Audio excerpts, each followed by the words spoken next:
in, right? There's no.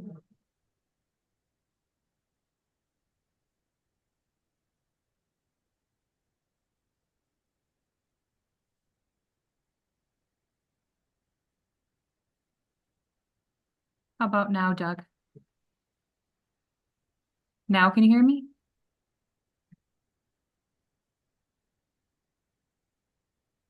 Yes, okay, he can hear me now. Okay. I just wanted to make Yeah, sure. can you hear me? I'm here. Hear him? I mean, I can't. Oh, no, he's just chatting. He was just messaging me. Oh. But I just wanted to be sure that if anyone joins. Like he's talking to someone, I'm thinking, yeah, I'm not hearing this thing. All right.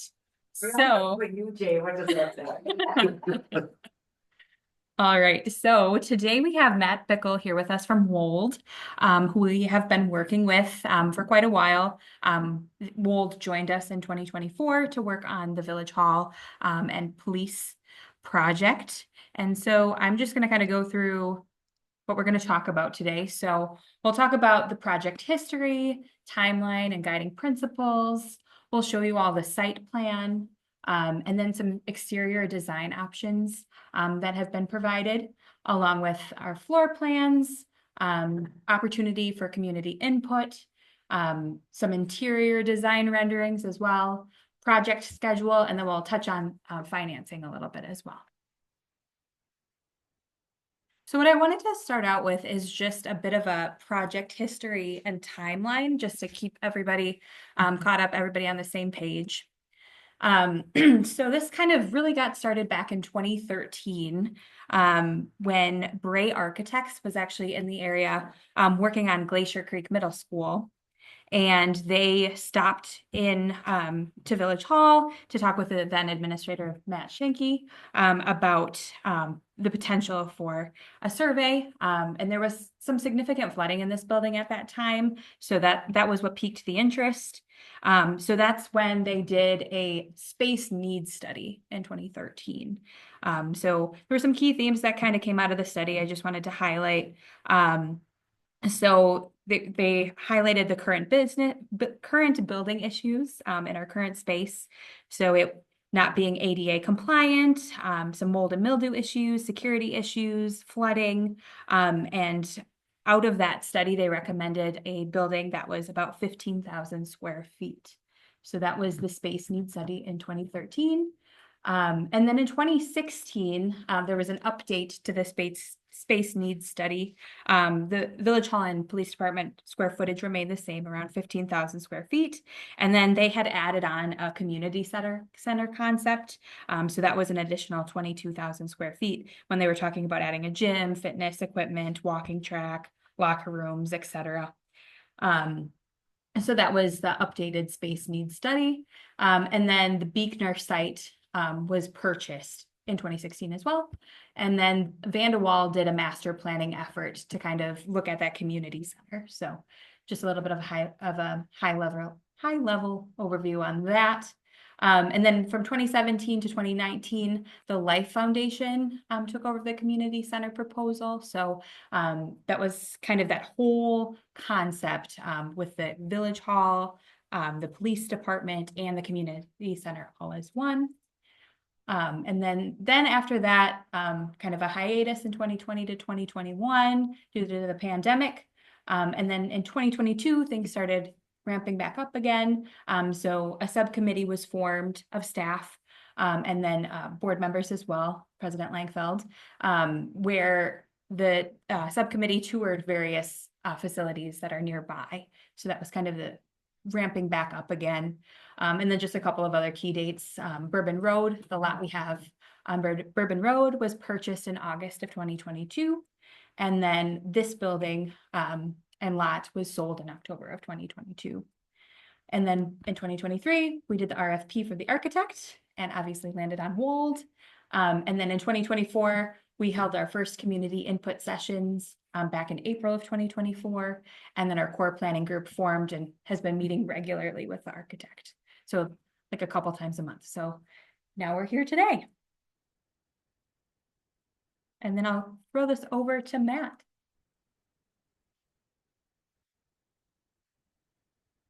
Nice to see everyone this evening. As Carly said, we formed our core planning group early on in the design process, right after the community meeting last April. I think we held our first meeting, and one of the things that we endeavored to do first with the core planning group is to establish guiding principles for the project. This is something that we do at the onset of every project, and it's really just a way before we start putting pen to paper and evaluating solutions to build a consensus around the group around, you know, what are sort of the framework that we're looking to achieve with this project. And so I won't read all of these unless you'd like me to. I imagine you sort of familiarized yourself with these. So guiding principles were established at the onset, and once those were in place, we really got to designing the building. So start first with just a high level overview of the site plan. So again, this is the property on Bourbon Road. You can see the blue box here is the footprint of the facility that's being planned with the fire station to the west. We are currently planning for approximately 64 parking spaces on the site. It's sort of a high-low site, so as you come on off of Bourbon, you're at sort of street level, and then the property does grade down as you go to the north. And so you know, it's basically a one-story building when you look at it from Bourbon Road, and then grades down to the north, and it's a two-story in the back.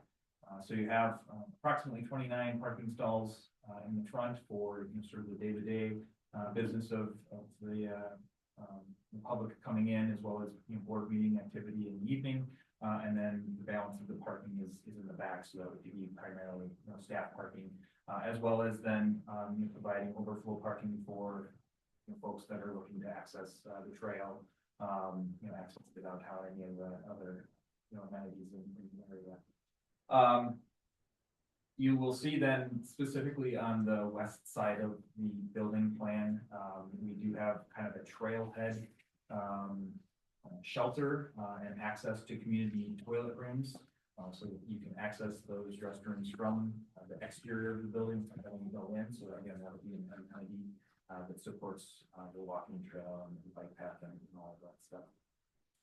In terms of site design and site development, we have gone through some initial due diligence. So we've had some test pits dug and some geotechnical analysis done of the soil, so that from a stormwater perspective and a structural soil bearing perspective, we understand that what we have to work with on the site, and nothing came back there that was of any concern. As part of some of the USDA funding that is being looked at for the project, there are some environmental reporting aspects of that. And so we've had an archaeological study done of the property, which is a required component. And that also came back that there were no concerns. Nothing was identified on the site as having been anything that would be troublesome to disturb. We've also then had some initial discussions with the village's engineers, Town and Country, just to get ahead of any stormwater management requirements or concerns that we need to be aware of. I will mention that prior to purchase of the building, prior to, I believe simultaneous with development of the fire station project, there was some stormwater detention that was created at the north end of the site.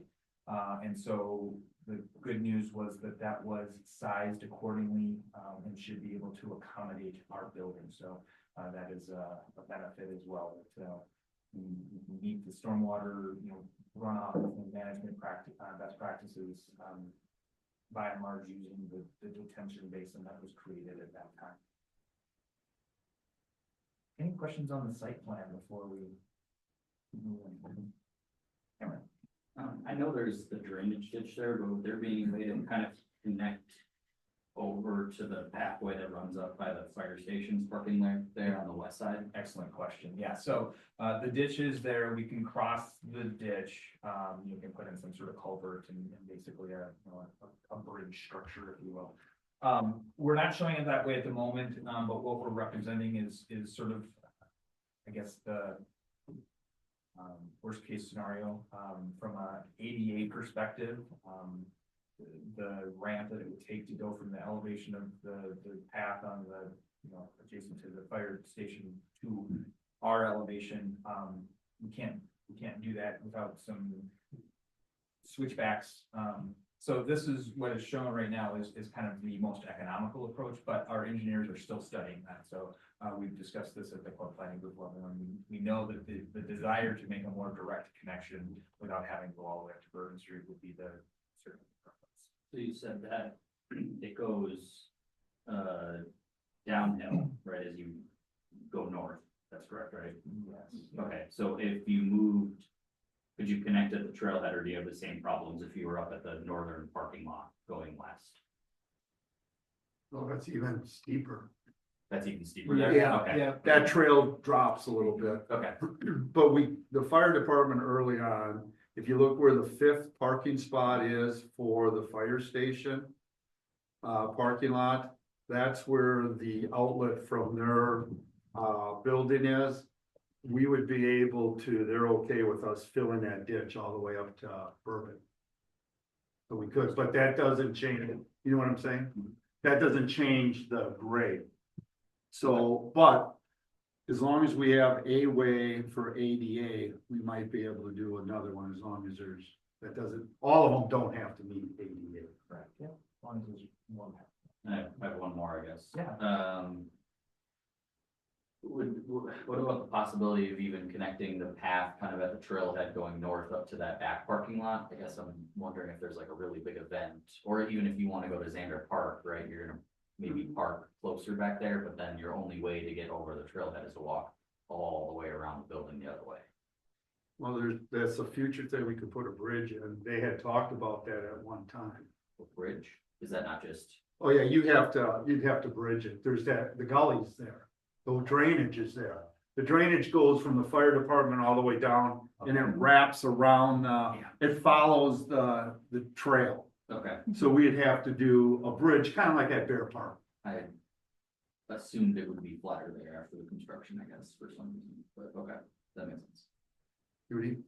And maybe it's because of the drainage, but I was wondering to the right, we have that indent rather than more parking spots there. Is that why that's indented like that? That's where the change in elevation. Yeah. Got it. So you can see there, the little circles that kind of look like targets are the actual elevations. And so when you come off of Bourbon, you're at 877, and by the time you get that to the backside of the park, you're at 69, I think it is. So there's about 8 feet of fall. Thank you. Good questions. We can come back to the site plan. I will just point out too, and you'll see this later in the presentation, the footprint of the building. It does also indicate sort of the maximum area of the roof that could potentially be used for solar powers, solar panels. So we'll talk about that more.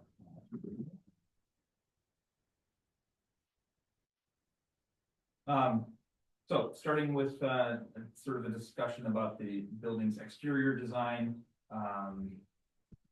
Again, at the annual meeting last spring, the boards that are here in the boardroom today were present, and we did allow folks to sort of put stickers on things that they thought were appropriate symbols, I guess, sort of what a building in Cross Plains may want to look like. And similarly, they could leave red stickers if they felt strongly opposed to things.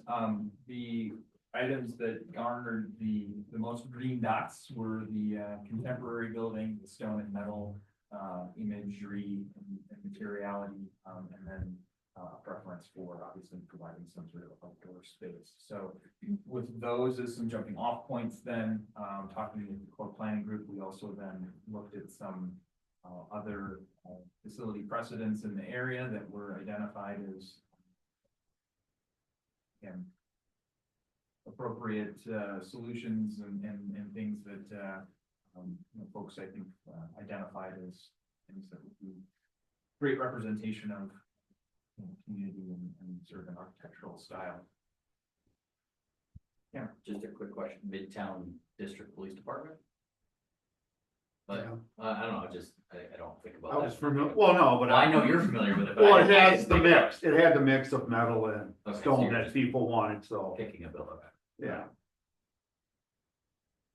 So, picking up on, some of the materiality and other elements of those buildings, then our team set about beginning to develop, again, something that would be an expression of those architectural elements for class planes. So the next slide here shows that, and we sort of boiled that down to a material palette. So again, we've got a metal panel, got a stone veneer, and we have red brick, kind of a reddish brown brick, I'll call it. And then you'll see here too, an alternative brick is identified. Early on, again, one of the things that we heard both at the community meeting and in some of our initial conversations at the core planning group level was that the red brick, or a red brick, may be something that helped to tie together the adjacent fire station project. As we got further into it, the sentiment was that a reddish colored brick was maybe more appropriate than an exact red match to the fire station. And so we kind of worked through some alternatives there and did identify a red brick. And I do have some samples here today that I can share with the group too as we go over this evening. And then we did have a more traditional brown brick as an alternative in some of the renderings. So from there, we began, presenting some initial concepts, and after a couple meetings, we sort of landed on, sort of a general massing and material application for the building. As we've gone forward, then one of the things that the group has been discussing is looking for an opportunity to allow the community to provide some input into the exterior identity and image of the building. So we have three different sort of options, I guess we'll call them, or alternatives, that we want to present to the board this evening, and look to get some feedback from you all, with the idea, I believe, to then move a couple of these forward for community input sometime in the near future. If you want to advance, so this is before we do that. We'll go to that next slide. This is just sort of a bird's eye view again of the massing of the building. So whichever of the material sort of expressions that ultimately land on, the overall sort of massing and footprint of the building will remain the same. Again, as we're analyzing the financials of the building, we know that looking at solar is definitely an important thing. Whether it's something that we can afford to fully implement at the onset of the project, or is something that we need to maybe take more of a phased approach to, is yet to be remained. Again, this is sort of the maximum footprint that could be utilized on the roof. And regardless of ultimately how that shakes out, from what can be implemented at the onset of the project, we will want to make sure that the structure of the building and the infrastructure of the electrical systems is in place to handle that eventuality. That's why that's the maximum, why doesn't that other space? So, in terms of, well, yes, maximum is loosely, I guess. There is obviously some space available on the roof. Outside of that, that is, obviously where you're going to be coming onto the roof and being able to, lay down stuff in terms of doing any type of maintenance. So we can't fill every square inch of the roof, so we'll need to leave some buffer and upgrade. So moving forward, again, there's kind of three conceptual options that we wanted to review. This is what we are affectionately calling Concept A. So the lighter material you see there is a natural, stone type material. So, sort of a quarried, sort of stacked limestone type material, is what is contemplated. So the community room is the, element on the left-hand side of the image here. So we're looking to sort of set that off with its, sort of own materiality and massing. It does have a little bit of, offset, in terms of the floor plan. So, that is kind of one element. And then as you go to the right-hand side or to the east, you see a transition to the sort of the village hall and police portion of the building with the main entrance there sort of in the middle. So you continue that stone along the base of the building to ground it, but then, introduce, that brick material above. Yeah, sort of reddish brown colored brick that, we've been looking at with the core planning group. So that would be, again, what would wrap, along the south and then onto some of the other facades. And then this is the metal panel material. And so in this image here, where you see metal panel represented is on the left-hand side. You see the two doorways there. Those are the outdoor trail amenity toilet rooms. So there's sort of a metal panel accent, sort of picture framing that facade there. There would be some metal then around the coping or fascia of the roof line, and then there's a bump up at the main entry there. Behind the glass is a metal panel enclosure where some of the mechanical equipment would be hidden on the roof. Is that a public also? There is, Between yes. the two? Yes. Yep.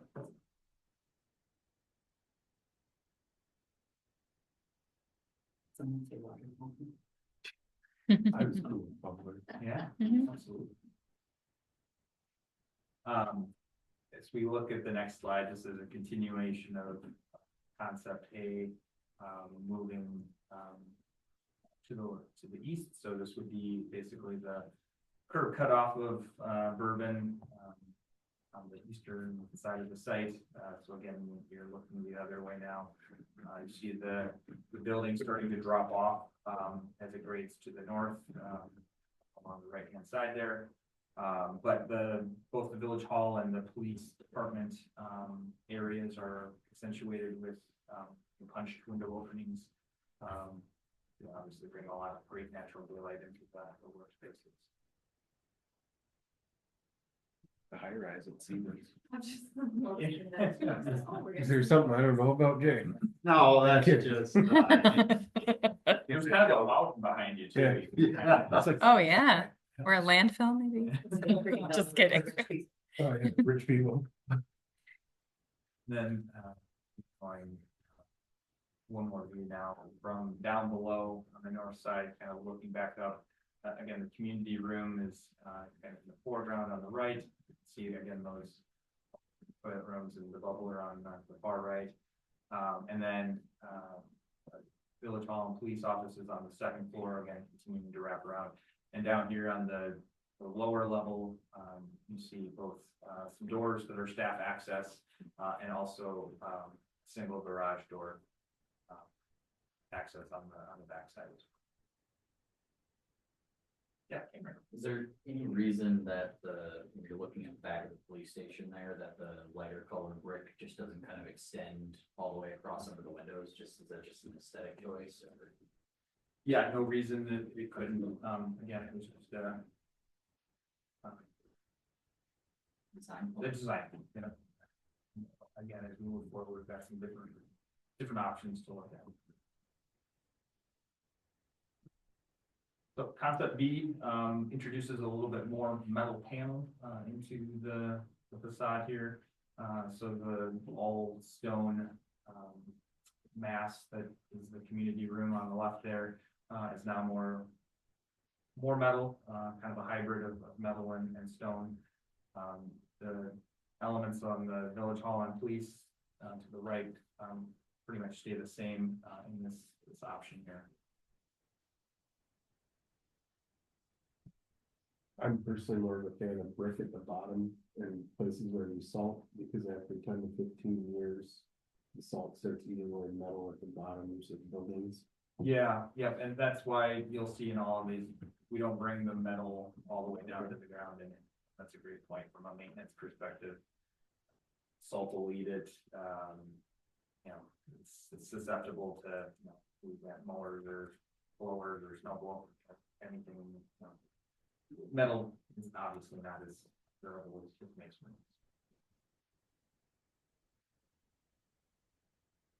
Here you see on the left-hand side again, how the metal sort of wraps the, there's a substantial amount of glazing into the community room there, so that, again, creates a picture frame around that. One here is again, just sort of how that same language of metal could be applied on the backside of the.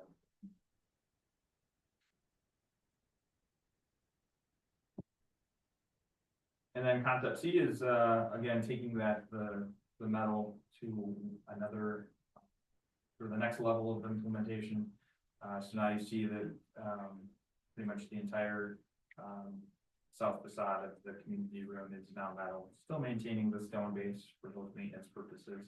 But then also introducing sort of a top band of metal that would be consistent around, the entire building. So, you'll see, you know, on sort of each elevation here, there's that sort of thicker band that kind of ties the roof line together around the whole building. And in this option, it's hard to see in computer renderings, but this is the alternative brick is represented here. So rather than the reddish brown, it's the more traditional brown brick, which I failed to bring a sample of with me tonight. So we don't have that one on hand to share with you, but we can certainly bring that at another time. Just curious, and I don't know if this is right or not, but like for metal versus extra brick, is it safe to say metal's cheaper than the brick? Actually, no. They're fairly comparable in price, and so when we're looking at these options, cost is not really going to play a large part in this. This is it's a higher grade architectural metal panel than what you might see in a more industrial building. So. And then there's less metal on the west side. Yes, right. Thank you, Jay. Yeah, so that is one of the distinguishers here too, is that we kind of flip flop where the metal occurs on that side.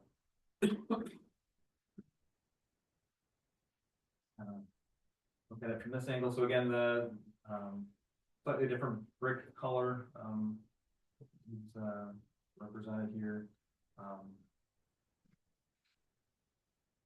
But the window patterning and everything else sort of remains the same. And then again on the back, we're seeing the full metal application on the community room, and then the metal panel banding at the top.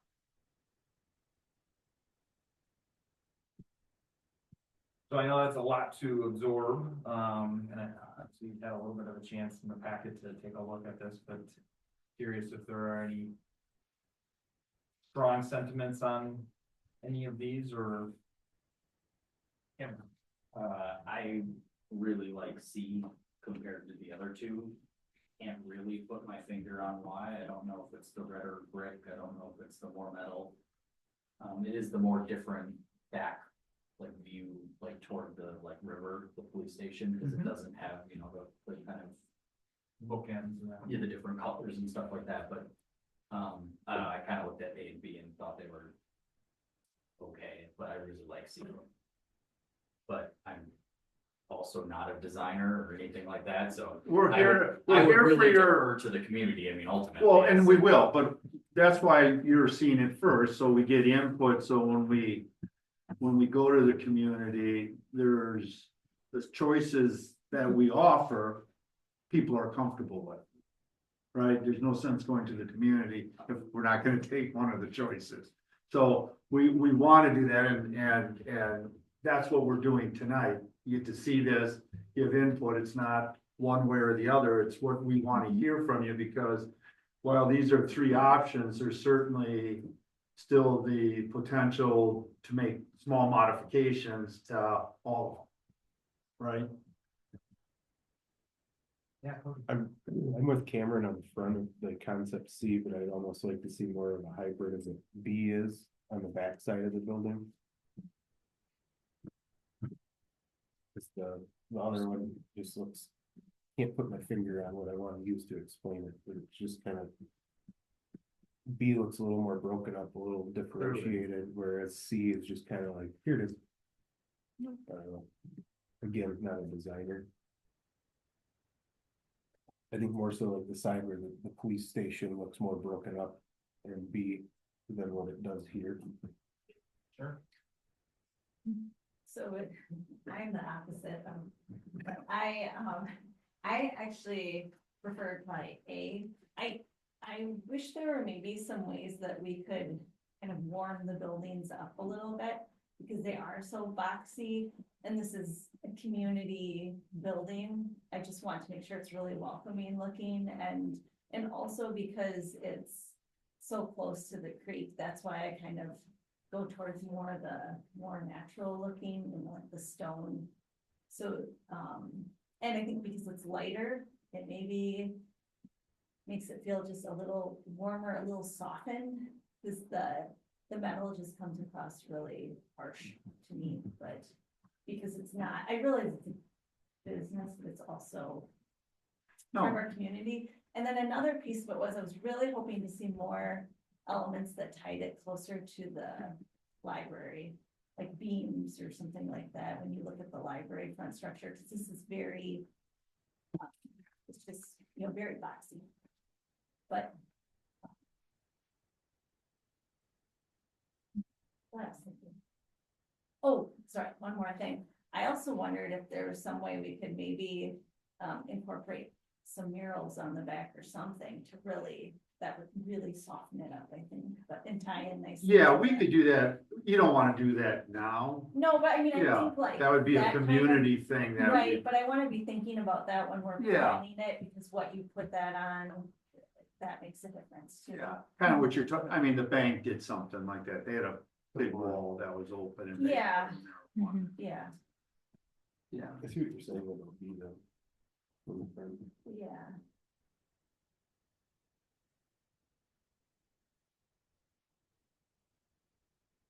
Anybody else? I'm fine with all, but I like A the stuff, so. Do we, Michael, you want to say something? Yeah, I'm just kind of thinking it in, I'm not sure I'm sold all on the metal, I do agree the stone is more natural. Well, if it's stone looks all metally and. I like it more natural. Okay. All right, why don't we move on then? Okay, sounds good. So we want to share obviously some information about the development of the interior space as well. From a floor plan perspective, we want to focus in on some of the public and community access spaces this evening. And so as we look at the floor plans here, the first is the floor plan, or the first floor plan. And so again, you see the main entry there sort of in the middle on the bottom of the plan where it's a vestibule. From there, you'll come into a public lobby. Straight ahead would be access to village hall functions, and to your right would be access to police department functions. But then as you head to the left in the public lobby is where you would have access to the community room. And so the community room is being designed obviously as flexible place that can be used for all sorts of community events, but it's also going to serve primarily as a place for really business working that type of thing. So you do see a layout here sort of that suggests how it could be configured for a boardroom function. The community room then is also supported by a community conference room. And so that is a conference room there that can seat about 12 people or so. It would have access both from the public lobby, but then could also be accessed both from the community room. And then we also have access to staff areas as well. The community room is also then supported by a large storage room, that, table and chair storage and any other type of, event type supplies that need to be stored. And then it's also where we would have our election storage, off of that room. So that space is obviously contemplated as, the polling place, so having the access to storage of election material would be, beneficial. And then the public lobby is also supported by public restrooms. Will we be having an elevator? There is an elevator. That's the black, heavy black wall. Is it? Okay. This right here. But it's not for the public. Oh, The public won't be going to the basement. oh, ever, Well, I don't want to say ever, but it's not intended to be public space. okay. Not on that score. Yeah, I don't know, maybe this is way more of a nitpick than it needs to be. I'm just wondering, like, the small interview room, the conference room, and the community conference room all have like a lot of doors going into them. I guess, like, we should think about like their kind of intended use, like that small conference room to me seems like it would probably more be used for like staff meetings and then like public meetings. So then would you need that extra door? It's just like another thing to secure and another thing to think about, you know? no, that's for the public.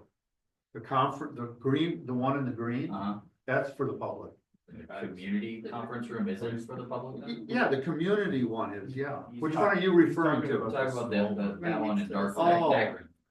That's for is like, say someone comes in and they wanna talk to Carly. Yeah. We don't wanna bring staff all the way back through the secure space.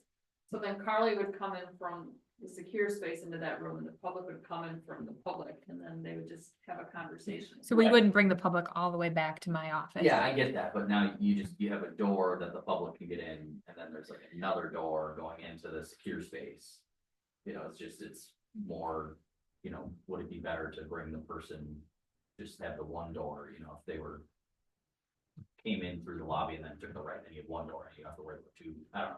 Well, the other door is for staff to use. I get it, So staff would come and go into the lobby and then back in there. This way they can just go sure, right into it. there's a lot of doors, and if you're having a meeting in there, like, you know, people are gonna be watching both doors to make sure that, like, you know. Well, it's only set up, they're small. They're only set up for Sure. 4 people. It's not like you're gonna have a meeting in there. It's, again, it would be the same thing if someone wants to report a crime or something. They can get out of the lobby, have a little privacy. Okay, That's what those are intended for.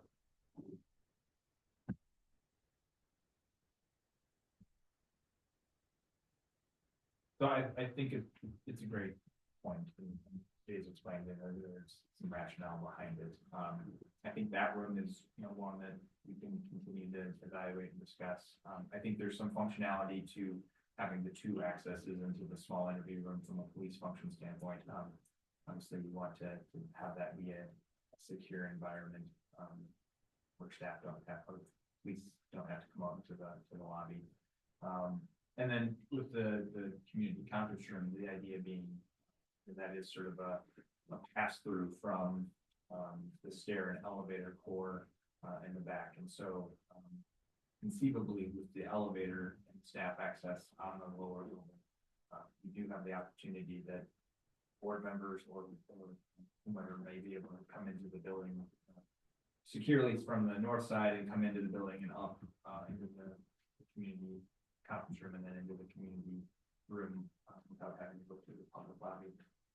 Similar considerations for like the judge or whatever too. Yeah, I was gonna say that, the kind of the initial reason for that was, that'll be the judge's chambers, and the judge would need a way to like get into a secure area. So he could, you know, the judge would have access to get out the door into that yellow part, but, you know, someone's after really couldn't.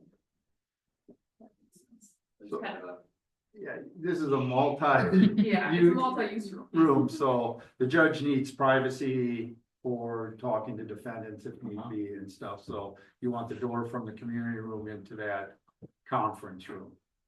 You know, and then you want, for other things, people will be able, if there's a small group that wants to meet, they'll be able to meet in there after the building's closed, and they'll come in through from the yellow to the green. And then, of course, you just have the staff door where they can come from their offices into, Okay. without going around. I'll talk more about it at closed session, I guess, and maybe, well, I need more That's what you can use information. that room for too. Yeah, you can use it for closed session meetings. Yeah, exactly. Absolutely. But yeah, I guess maybe my confusion is just where the barriers between the secure and the public areas are, but we can. All right, yeah, we'll talk about that later, yeah.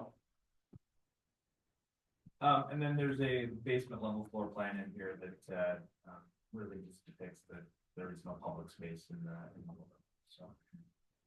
Oh, I'm sorry, I had one more thing on that, if we could scroll back up. So village staff, like you guys, like department head meetings and stuff like that, where do you guys plan on meeting? Using the community conference room, that little green room? There's No, Something we else? would not fit in the little green room. We'd either be in the community conference room or the boardroom. Right. Okay. You guys wouldn't need like a room totally blocked off from the public somewhere? Well, they do, we'll talk about it, Oh, it's because not. there is one in the basement. Okay, I'm sorry, keep going. So, from here, we sort of transition into discussion about, interior design then.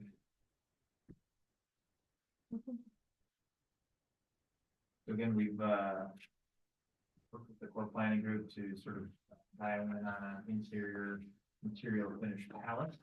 So we have a number of different carpets, that we do, throughout the facility. We've got samples of those here tonight. They don't look anything like the, yeah. Yeah, it's hard to screen. That's the projector, because there's a lot of German heritage in this So building. the, We didn't even think about that. But I'm looking at Sarah's computer, more of like Yeah. a blue tone. Yeah, they have. Yeah. Yeah. Even on my. So, we Okay. have gone through a couple Yeah. variations. We have sort of a green palette initially. We've then sort of substituted the green for a blue. We've, sort of extracted some of the colors, out of your logo. So the orange is sort of the more burnt orange color now. Obviously the blues, as well. But trying to just kind of play off the natural landscape, of the area and just kind of pull some nice warm earthy tones together. So, again, the carpets would be used, to sort of highlight different areas of the building. We're looking at, some tile material as wainscoting, in some of the public, corridors and areas, wood doors and some other trim and accent pieces. And then porcelain tile, for the floors, would sort of highlight a lot of the public spaces, the building as well.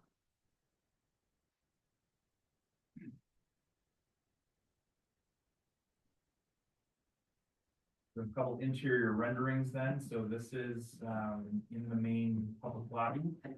You're essentially standing at the doorways into the community room, looking back towards the east. So at the far end of the view here is the police department, window, and sort of in the middle of the frame here on the left-hand side is the village hall service window. A couple different variations of images here. So this concept, one of the things that we've talked about with the group is, wanting to try and manage snow and foot traffic. And so this shows sort of the called a walk-off carpet. I don't have a sample of that tonight, but it's a little bit coarser walk-off material that could be utilized throughout the lobby, just to knock snow down and keep it from tracking. There's a secondary option here that sort of limits that just to a sort of a band that would connect the vestibule, sort of to the main counter there, with the rest of the area being a bit more of a porcelain tile floor. The porcelain tile is, I think, a slightly, a step up in terms of imagery and aesthetic. But one of the things that, you know, we talked about with the group is obviously in our climate, we wanna not have walk off, you know, rolled out mats, everywhere. And so, you know, while we try and design to, make things look nice, if we just have to put mats in there after the fact, you know, that's can be, you know, both not as visually pleasing, but also then you're sort of stuck with the maintenance and stuff like that too. So still working through that with the group. If there are any thoughts or questions, certainly would be happy to. If the library, if you look, when you first walk into the library, that's a walk-off carpet style that they have there in their vestibule. No, it's just, 'cause I like the carpet better anyways, because the tile gets loud and noisy and Slippery. slippery. It's just for like noise absorption and stuff. The tile, No, the the carpet. carpet, that's why I like It it. just, it's just so much darker. Well, Well, again, there's lots of- color we Yeah, can I pick. wonder if that would be something. Cause I feel like it's more the color that I was drawn to on the other one. And not that I want light either, so it's not like disgusting looking, but So I would err on the side of a darker carpet there. Yeah. It's gonna be brown all the time. Right. But even like something in between, like a mix of something, because then you also have like the salt and the, you know, that shows up too. Carpet you pick in a home with a fire. Or a flooring, I guess, That's is what I'd be thinking You of. do mesh colors, so you don't actually know what it is. No, you're absolutely right. Is it stain or is it normal? Yeah. Well, the library kind of has that if you look. Yeah. It has multicolored strips. Yeah. Like the metal roller rings, you know. Yeah. Yes, that's what we want. We bring on colors. But again, here you can see, the tile wainscot on the, Yeah, all of the I like that. circulation walls. Yes, it's gonna increase the durability. Is the wainscot painted or is that just like a product that you're It's putting a on? tile. Okay. Yeah. Sorry, that's the lighter part, like around the top half of the walls No, everywhere? lower Or part. just lower, okay, the lower part. Top part would be painted, okay. And that's only in the public, the more public areas, correct? Correct, yeah, once you're back in the Staff office areas. areas. Except for police department. Right, Police department was wainscot. because of the gun belts. Yeah, like that, that helps with like handprints and such. All right, we can move forward here, then we have a series of different renderings of, what the community room might look like, and so, the variations here are, the use of, so behind the dais or the board table at the front of the room there, we've got, a back wall that is accentuated sort of with a tile feature. This one shows then, some artwork, sort of depicting the village logo. The next one is without the logo, and it's hard to see, but the logo is actually on the front of the dais. So it would, rather than be on the back wall, essentially on there, certainly more subtle. And then there's another variation of beginning to introduce some color into that back wall as well. And one more variation of the signage on the back wall, but at the front of the. Was the decision made to do a permanent dais, or is that something? I don't think we've locked, we haven't really locked into Yeah. that. We've talked about the pros and cons of it. I wonder what the usage of the room would be. How often community events are gonna be there that aren't, you know, planning commission, village board. Well, I think it'll be primarily used for meetings. I think we'll have to set policy, you know. I would be in favor of no food in there. I mean, we're certainly not gonna rent it out for birthday parties and weddings or whatever. So I think the primary, I could see the Lions and some of the social groups, I could see the Boy Scouts meeting there, you know, that kind of stuff, but that's to me what would be the primary use of it. I don't know. I guess we could talk if it's gonna be part of the Parks and Rec programming. You know, I don't know. With the, Yeah, that's the whole thing, yeah. Glitter and paint. We just have to come up, we have to come up with a usage policy, and that'll be brought to the board on what you think the policy should be for this room. cause I'm like split in 50/50. Yeah. It makes more sense for it to stay there versus staff having to set it up on a Monday. And we Not can, to, right, and the other thing is if it's permanent, then we can set up speakers and everything right there. Mhm. And, you know, put in computer jacks and stuff. and Not set- have that. Yeah, not have that, and not move tables around all the time, but again, we look, it does take space. Now, the two on the side, we've always talked about those being. moved. Yeah, those could definitely be movable. Yeah. So it'd just be this, that would be stationary. I think it looks nicer. Yeah, They I just really have- like the introduction of the color. I also really liked the emblem on the back. Yeah. I'll go back to that. There. Was your favorite? Yeah. It just seems, without it, it just seems like a big wall. Yeah, Yeah. yeah, I like this a lot and I like it with the With an color. accent wall. That's one. Yeah, yeah, Yeah. it just really. you Pops. know, Yeah, pops in it, and with the color, I just feel like it looks really nice. And you could, if, you know, we decided to go with a projector or something, you could probably still have the projector thing pulled out in front of it. and that would be Yeah. Okay. I mean, I see the TVs, but you know, it's. Projectors are usually a little easier to maintain and stuff. Is that like the standard design for the dais? Cause. Like, let's say we're all sitting up there, now we can look at each other and that. We aren't looking at each other at all. No, There. It's curved a and little bit. it's curved a little bit, but you're right, it's Michael, hardly that, any but, curvature, like. but that's the standard, but that's why staff is on the outside, because they wanted to be able to see us, so they moved to the side.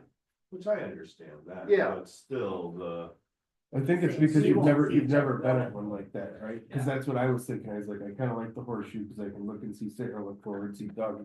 Whereas like, I would have to see all the leader over there. well, yeah, it's, But Meetings when you, is for the public too, remember, it's, you know. I understand that, but we generally don't get a lot of attendance. Maybe we looked in a nice place. I'm not having a hard time seeing Cameron, you know, and we're on But I a really straight feel like line. I need to back up a lot of times when you are talking, I need to Oh, back up. so you see, can- 'cause- Again, like they said, See, it is but- art, I mean, we could probably, that's something we could probably adjust. Because Oh, what absolutely. happens is like if Cameron's like counterpart would be way on the other end, so I'm looking through the wall to see Doug if he was way down there. If you're in the middle, Jay, like, I mean, I'm looking. Where is this? Yeah. That's what I'm saying, like the two ends are gonna be very distant.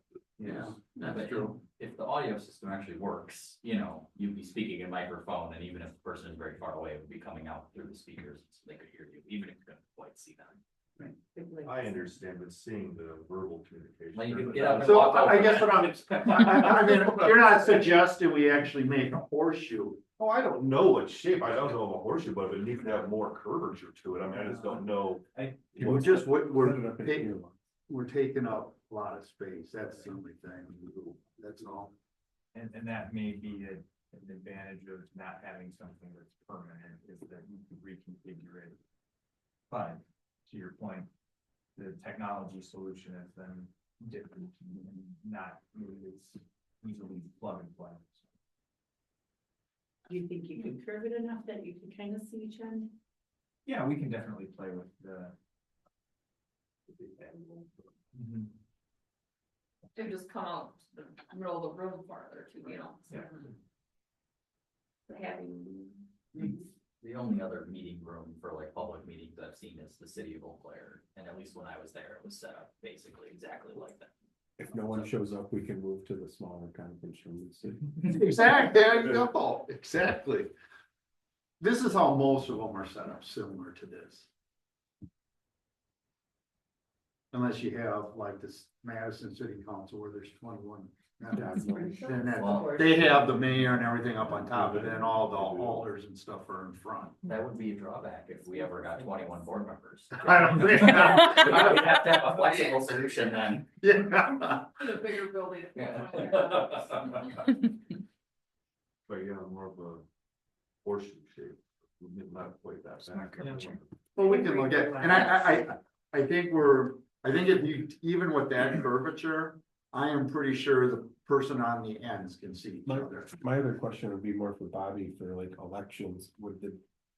Well, how do you say it? Dais. Dais, okay, would Mhm. that be workable for like the election officials for passing out ballots, like you come in that side door? We actually go out the side door, Go so out I the think side what we would door. use the dais for maybe is like to set up. Like where the chief election inspector has all the paperwork, or maybe where we're processing absentee ballots up there, you know. That wouldn't be where the voters necessarily. Cause that's gonna be the bulk of people in that room, like annually Yeah. would be on, would be Election. voting Mhm. election. So But I think it's kind of designed where they come in through the then go out that lobby, door. vote, go out that and get right to the parking. lot. That's what I thought, but I wasn't sure. Yeah, no, that was the Yeah, thought process. I figured she would know, so I asked her. Yeah.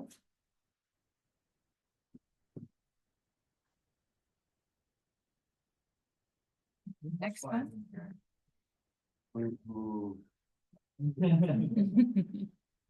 All right, so I just had a couple of notes on this, so we kind of wanted to, we wanted to see what people were thinking, because we want to present some options to the public, so we had discussed offering some village hall tours of the current facility, for the public to come in before a meeting.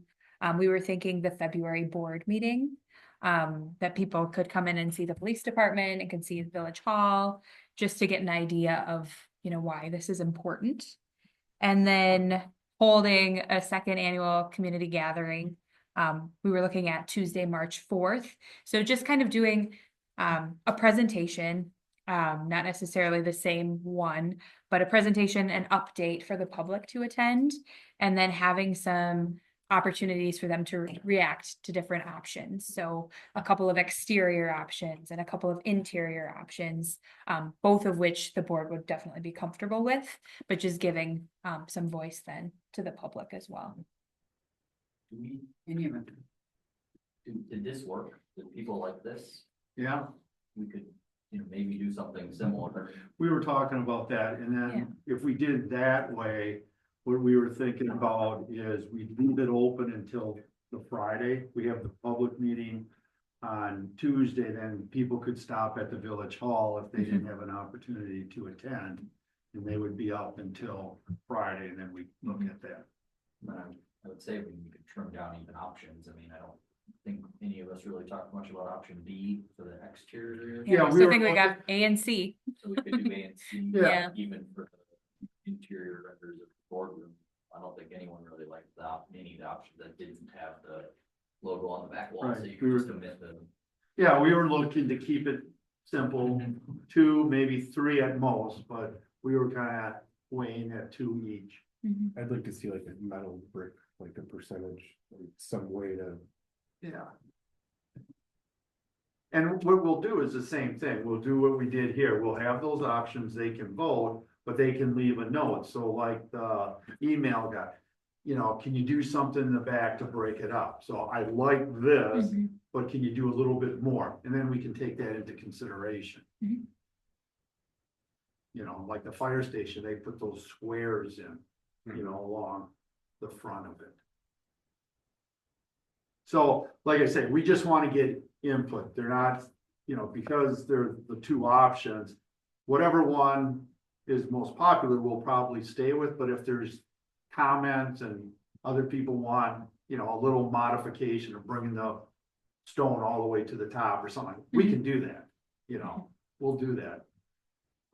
But it's important, since we said that we get their input. Again, and I know people are interested in it, plus that'll get them more interested if they get to have some input on it. Can we scroll back to the exterior renders? Sure. I have one more thing that I just thought, maybe it's a dumb idea, but I figured this would be the time to get dumb ideas out. Sure. Um, Which one? Before we get to the committee, it doesn't really matter. Okay. So there's that nice kind of glass piece above, and I understand it's probably there because you said there's mechanical equipment kind of hiding behind it, and so you got, put something in front of it. It does look a little, I guess, funny to me that there's kind of, nothing on the other side of the building. I understand we're trying to maximize space for solar panels, but would we need the entire left side for solar panels and right side for solar panels, or could we do like a skylight or something above the community center? I like where your head's at. I hate the term skylight. Yeah, maybe that's the Turn wrong into- word. They turn into like leaking messes. But something like that, We have them just here. I don't know. Like a there's- vestibule above the room. Yeah. Above the community room. And I don't know, maybe, I'm not. On the sure. back side you're looking? No, on it'd top. Be above the conference room. Like right So here. Do we need solar panels on left there? And if the answer is no, could we do some I think the idea is breathing on top? you wanna maximize the solar panels on the roof surface. Okay. What I if mean- you made it taller there and then you did like a row of windows up at the top instead of a skylight? Cause I know that the skylights here, we bake, Oh, it gets so hot. I didn't even know Yeah, there's that's in here. Yeah.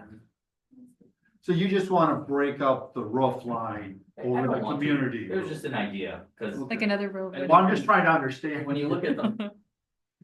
Yeah, I don't know, the community room seems like the kind of, one of the marquee rooms Yeah, and, I get what you're saying. Could you do like people something- in the middle of it type of thing. Yeah. To, just to make that side of the building stand out a little bit more and maybe there's, I don't know, like get more natural light in there might be good for voting and stuff like that, I'm not sure. Yeah, I think it'd be a Okay. stupid idea, I don't know. no, there are no stupid ideas. They're expensive. Well, it could be an expensive idea, I don't even know that, All right, well, that's can why look we're to- here. We're taking in ideas and we'll Mhm. bring it back to the group. I mean, if it adds $1 million of cost, no, thank you. All right, anything else? Otherwise. are we at Yes, the I think end we're of- onto the project schedule. We included a sort of a high level schedule, kind of an anticipated next steps, just for general awareness. So here we are on 13th January, providing a design update. So our perceived next step is sort of a head nod from, the board, the direction that we're headed in. Obviously some of the community input and final design things with, notwithstanding. So as this design approval, that's not necessarily final design, but again, just sort of authorization to, keep moving in down the direction that we're headed here based on the information that we're reviewing. And provided that that's, kind of the direction that things head, then we just sort of outlined, sort of the next steps in terms of then finalizing, the design and sort of the timeline that will, look to do that. So it's about 8 weeks to sort of take it from where we have now, across the finish line. Then preparing the construction documents to be able to go out for bid. And obviously letting the bids and then awarding contracts. Sort of if we follow this timeline, right, I think we would be looking at a construction startup as early as, this fall. But we've also been talking at the core planning group level about strategies for, obviously encouraging bidder participation and, trying to, get the very best bids economically that we can. And so, there's been some discussion about, creating a construction window, that would allow bidders to sort of look at it and see what fits best within their schedules. So as we look at bidding a project, coming up this summer, contractors may have a lot of their work, already sort of lined up through the end of the year. So kind of allowing them to stagger, their start time, but identifying for them a clear must be done by this date, is a strategy that we think we can look at that will, again, give them a little bit of flexibility in how they're looking at it and hopefully then encourage them the most participation in the best bids. you've done that before, Yeah. Is it fairly successful. Yeah, actually, we did a project up in Appleton, not too long ago where we actually bid it, well, we put it out for bid one time and did not have a lot of interest in the project initially because the schedule we heard was too constricting. And so we put it back out to bid with a more generous schedule. It resulted in great results.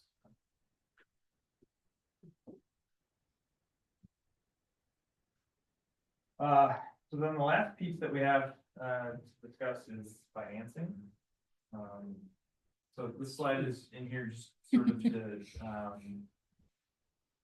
reinforce the fact that when we talk about costs, we're not talking just about construction costs, but we're talking about total project budget. So we want to make sure that we're giving you a sense of what your all-in costs for the project will likely be on top of or in addition to just the construction costs themselves. And so this is a lot of detail that I know you can't probably read on the screen, but this basically is sort of a detailed breakdown of our estimators sort of unit prices that they would anticipate for the various sort of components of the building. And so we've looked at it through the lens of there's the core and shell, so that's just building, you know, the structure and the envelope of the building, everything under roof, etc.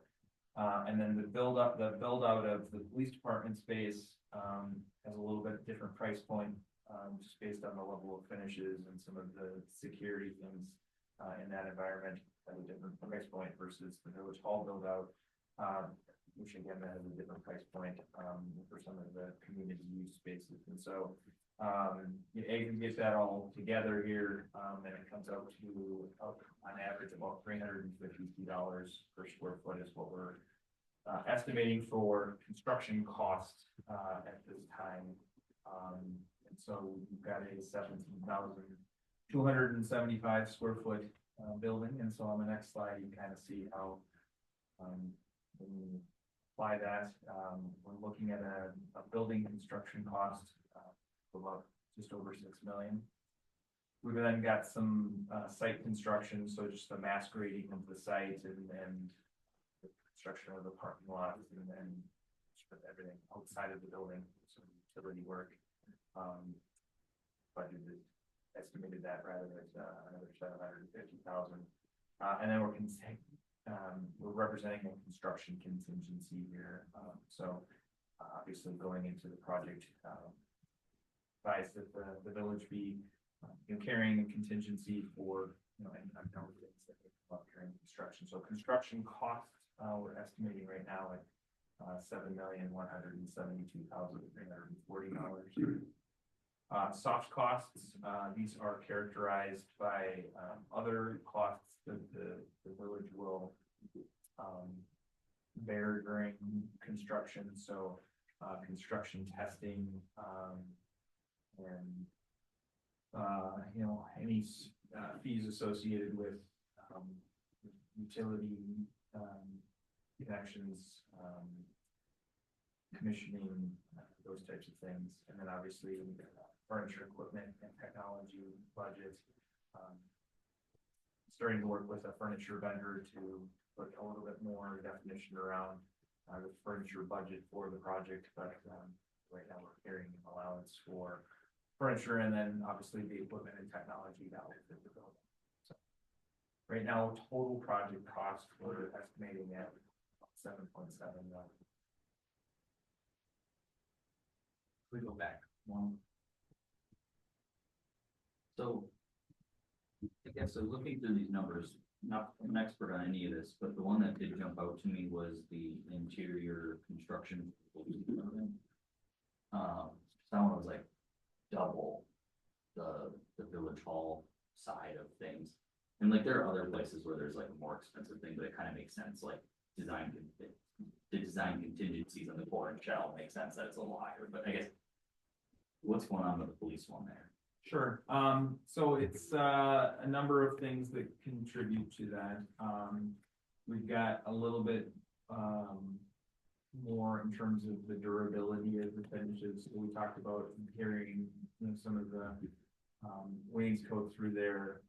Obviously, construction of some of the walls in that area will be again a little bit more robust given the sort of the public safety nature of the activities going on in there.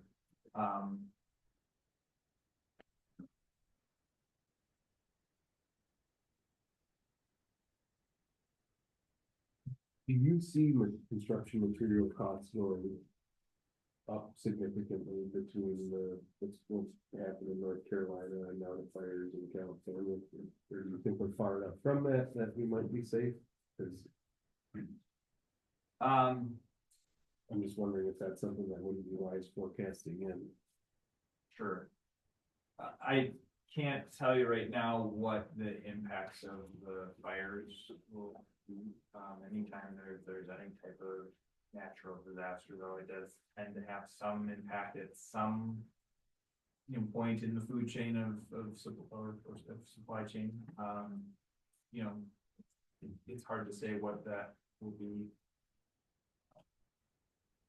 Probably lumber-based things, but it's also a shipping, point of access, point of entry too, so. It will definitely have some sort of trickle down, but I can't pinpoint it now. We are carrying, in here, some escalation costs, so just from where we are now to just anticipating out to until the bid date, there is some inflationary costs assumed in there. Okay.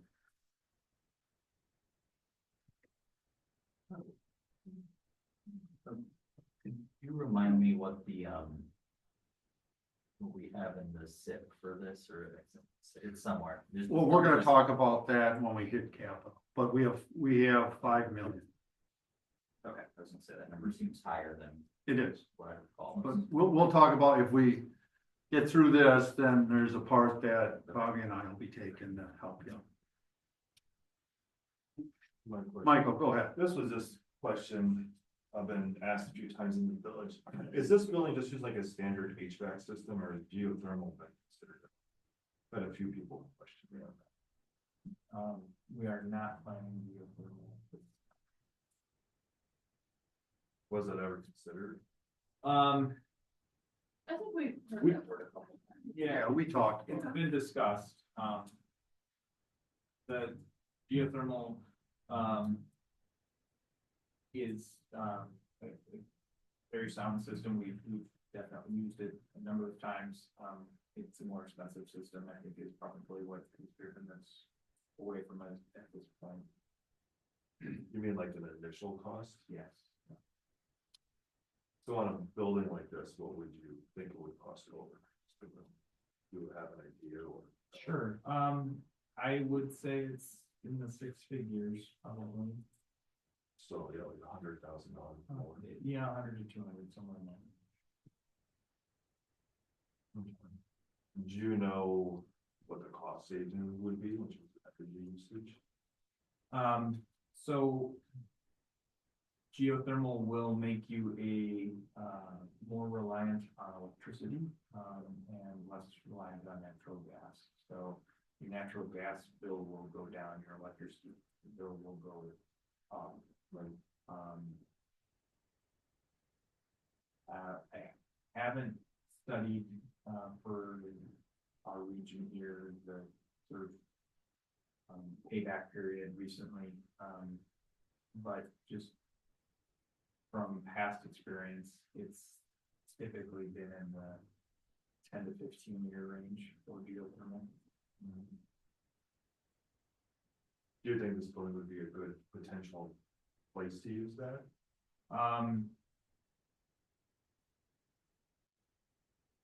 Yes, I mean, there's no reasons that it wouldn't be from a use and functionality standpoint. It's not a candidate for geothermal. There are some considerations that we would have to do, called thermal conductivity testing of the soil, just to make sure that we can get, the right exchanges. Right, no rate heat transfer through there. I know probably there with it being located relatively close to the creek, if you did direct down, if you're longer, you're gonna probably be in a water or watery area possibly, which that generally has pretty good thermal conductivity because it's not a soil, it's a very solid So that would just be a benefit for it. I just been approached, I was curious, sure other people felt so.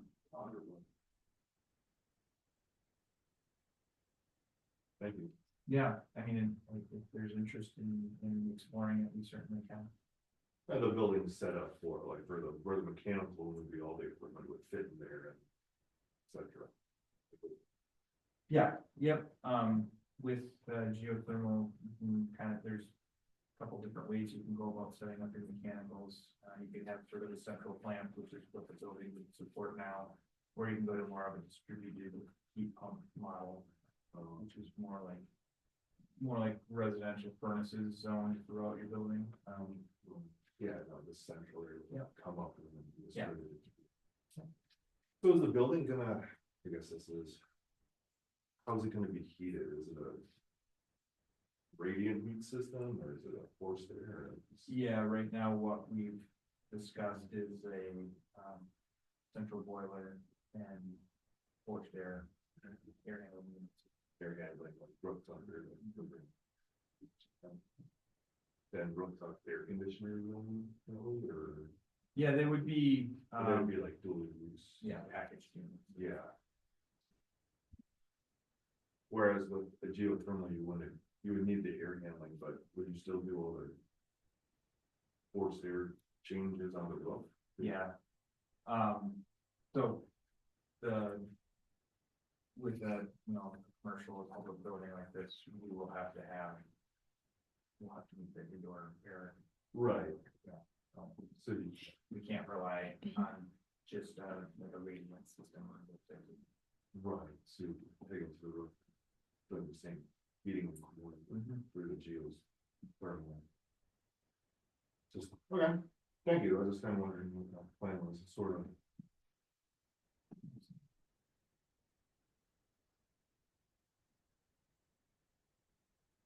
Okay. Yes, we ready to move on from this? Okay. Turn it over to Bobby.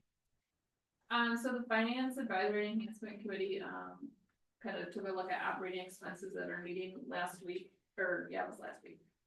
So what we did first was we looked at our current building, things such as, our insurance, how much it's clean, gas, water, electric, telephone, internet, all that stuff. So for the whole building, average cost is, $20,850 annually. For the new building, obviously, a much larger square footage, so more expensive buildings, so insurance will go up a lot more areas to clean. Hopefully the solar, that can help with utilities. And then, there's an elevator, so now we have elevator inspections, there'll be fire sprinkler costs, all the alarm monitors, so there's an additional cost with that building that we don't currently have. So kind of all in, we estimated an increase of, about $57,000 a year to operate the new building. Again, it's just kind of our estimate. We also identified last week some areas we think we could, maybe combine some things with like internet and telephone and maybe cut cable, kind of, some minimal savings we're hoping to look into. But this is just kind of a first run at what we thought the operating costs would be. We don't have 57,000 in the money, do we? No, we have 35, so we would have to try to get another 35 next year. How do you try to get? Well, we did it this Right? year. Okay, so we think with the development that it would increase again, hard to say? Well, we're hoping, yeah, I mean, that's what our job will be, to budget it properly. So, yes, we at least have a start, we're not from zero. Okay. And am I correct, it's about 35, 37,000, yeah.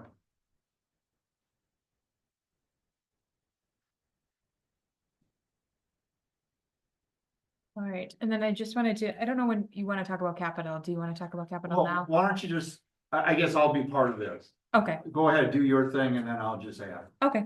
sounds good. So I just wanted to just fill everyone in on a couple or several funding opportunities that we're looking at. So we're obviously looking at grants that are available. There are COPS grants available that may be available through the Department of Justice. So we're constantly looking at just seeing what's all out there. And as far as loans, so we kind of mentioned earlier the USDA Rural Facilities Loan. So that was looked at, Brian Mooney looked into that. So it's that 40-year loan. And as of January 1st, the interest rate is at 4.125%. So we are pre-approved for this loan. But once we officially turn in all of our application materials, you then get locked into the interest rate that you apply at, or apply when that happens. Yeah, And I Judy. can't remember what dollar amount did we get approved for? Was it the whole 5 million? $5 million. $5 million, yep. So that's just kind of, that's there. And then potential for sponsorships, if that's something the board wants to entertain. You can do things with naming and things like that too. And then also the solar panel payback as well. So just a couple of the funding opportunities we're currently looking at. So just to add on that, the Cameron had a USDA, question. go ahead. Did were solar panels included in the 7 million number we saw earlier? Yes. Okay. A number of them. What we did is traded the generator for solar panel, but we'll talk about that at the Yeah. closed session. One thing with the USDA, you lock in, but if rates go down, You come down. you can come down. You can't go any higher, but they can come down, Mm-hmm. which is a pretty nice feature. That's, So finance, besides the operating, we took a snapshot, and this is just a snapshot. Because there's so many variables on this, but we looked at 5 million at 4.125 over 40 years. And then we looked at 2 million over 20 years at prime, which was 7.5, and I know we can do better than that, but we did that. That came out, and then you look at in 2026, the drop in our debt service, we're looking at the added cost would be 63,000. So, if that holds true, we're in fairly good shape. But we need staff or the sustainability committee to really go out and look for grants for the solar part. There's no reason for us to be paying 100% of that with all the grants that are out there for solar. Now, I don't know how long that's gonna last, but we definitely gotta make an opportunity. We're going to try to fund the outside bathrooms and the shelter out there and some of the amenities there through a grant through the state. So, but we really need to be looking at grants to bring that cost down. Michael? Well, I can just tell you through the Inflation Reduction Act, you'll get 30% back from the federal government on your solar panels. We would get 30% back on a geothermal system also through the Inflation Reduction Act. That qualifies as well. So the 100 to 200 turns into 60 to 120 additional cost for a geothermal, if that still stays in place. Like a cash rebate, because we don't file tax returns. Yeah, you would actually, Tax credits. it actually comes back as cash issue rates. It absolutely, they just send you money now. And we should get Focus on Energy involved because they have a 3-tier system. And they'll rate your building and they give you money. So I do know Focus on Energy did cut back their solar gives because of the Inflation Reduction Act. Like they aren't as generous. with- yeah, no, this is not just what they do Right, is I they know we count the whole building, but I'm Yeah, thinking yeah. about solar, they kind of scaled back the program significantly with the Inflation Reduction No. Act and put the money in different places. right, but I don't, wherever we get it, we definitely need to try to get some money brought into this. So that's just what I wanted to say on. Go ahead. I'm sorry, I wanted to follow your math to get to the 60,000 that we would need, 60 something thousand. So 5 million at 4.125% over 40 years, and then another 2 million on a 20-year loan, At 7.5. 7.5. Okay, and then the leftover there is that. No, the left of those payments add up to a certain amount, like 450. Seven. Yes, Okay. 400. Yeah, 400 and some thousand. Okay, Our debt reduction is 389 for 2026. So you subtract from that the difference. oh, okay. The amount we have to pay for our current capital drops significantly that year, so. Because of the sewer. Just because No. we're paying off. debt. We're paying off debt. I meant I'm guessing it sewer was debt. maybe the library or, we had to refinance, there was a balloon. Yeah. We took a loan out, that was a balloon loan, and then we had to There's a bunch refinance. of debt payments that are going away after this year, Yep, I so knew, we'll be able to, yeah. Some of it might be the Main Street construction. okay, a bunch of debts are falling off, Yeah. but we're gonna replace it With with and some. With a bigger one. Potentially. Yeah. I mean, well, come on, I mean. Yeah. you're right. On board. Worst case. scenario. All right, and then the last slide we had here was just on the financing strategy, so I don't know if you want to talk about those bond sales, Bobby? Yeah, so we noticed, Ellers, who helps us with our bond sales, has some bond offerings coming up here, and I think some are today. Today. That are 20-year loans for building projects, I think for some schools, so we were just gonna pay attention to what rates they were getting. Cause yeah, like Jay said, we should not be paying 7.5%, it should be much lower than that, so. We're really hoping that, you know, extra 60,000 a year is kind of a worst case. And that's what we've got. Yeah, just, you know, we'll have another probably separate meeting for the whole finance once we get, but it's important for you to get this information that you're gonna get tonight. Mhm. Sit on it for 2 weeks, and then we're gonna need to take a vote to move forward, because we need to have something. Their next step is starting to do, as you saw, a construction document. So things have to be somewhat locked in for them to do that. Anything else? All I right, don't well, think so. So you're saying it's in the 27th, which is our normal. meeting. Correct. Yes. Mhm. correct. Yeah, the tours, what we're planning is from 5 to 6 on, prior to our meeting. You guys are not gonna get involved into our February meeting. Oh. That's when the But we still- tours would be in February. Right, but we still have another Yeah. meeting in January. Yeah. Oh, yeah, I'm sorry. Yeah, all right, All right, so nothing on that. We are going to go into closed session. Do I have a motion? I would make a motion that we go into closed session. Second. I have a motion and a second. Any discussion? Roll call vote, please. Trustee Calvater, Yeah. trustee Bratton, Yes. trustee Polakowski, Yes. trustee Borland, Yes. trustee Brunner. Yes.